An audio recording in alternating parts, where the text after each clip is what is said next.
Good evening, ladies and gentlemen. It is with a heavy heart that I feel compelled to speak a little about the passing of Lauren Bacall, who, as you know, is one of the last of the leading Hollywood ladies of the golden period of the 1940s and 50s. There's now very few left from that time period. She was one of the last of the remaining holdouts. And yeah, it's quite a sad loss. It was only quite recently when I was talking about her on my Casablanca tribute video, when I mentioned that she was one of the few remaining lights of the Hollywood period, and now hers has gone out, and there's very few that are still left. Doris Day is still going. Sophia Loren is still alive. Kirk Douglas, actually, is still going as of this date, the 14th of August 2014. He's in his 90s, so he's had a pretty incredible run. And so did Lauren Bacall. She had a really good run. 89 years is a pretty good run by anyone's standards. Um, what more can you say about her? She was a classy, elegant lady, the likes of which we don't really see much anymore, especially not in Hollywood. And one wonders where all the ladies and gentlemen have gone. The people just seem to have so much more charisma and class back then.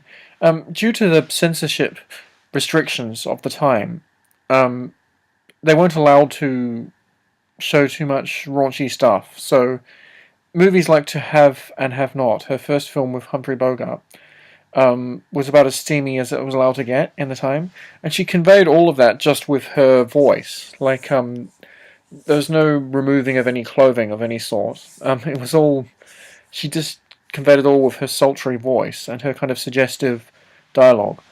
And yeah, she starred, of course, in a total of 4 movies with Humphrey Bogart. To Have and Have Not, Key Largo, Dark Passage, and the last one was The Big Sleep. I think that was the last. I forget which order they were in. I, being the film buff that I am, should know better. I think Big Sleep was the final one that they were together. Of course, they were married, and there was quite an age gap between the two. But, yeah, well, at least they're together again now, eh? Two of the legends. And, it feels like the end of an era.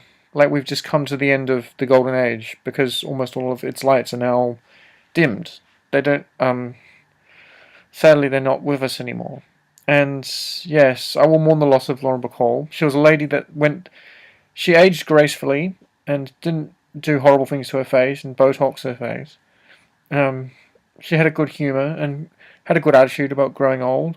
And yeah, it's just a pretty mournful week this week. It's been a horrible week for deaths. Robin Williams first, and now Lauren Bacall. Oh, and I just wonder who's going to go next. Look after each other, everyone. You never know when this crazy ride called life is going to end. So, yeah, be good to everybody, and say hi to a friend in need, and talk to your friends and loved ones every day, and tell them you care. You never know when this is going to end.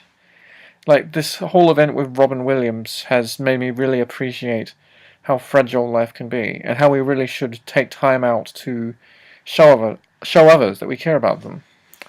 And, okay, I've gone off on a little bit of a tangent there. This was supposed to be about Lauren Bacall, and rest in peace, sweet lady. Good evening, everyone. This is Adam Walton signing out. I'll have some more reviews for you shortly. Have a good one.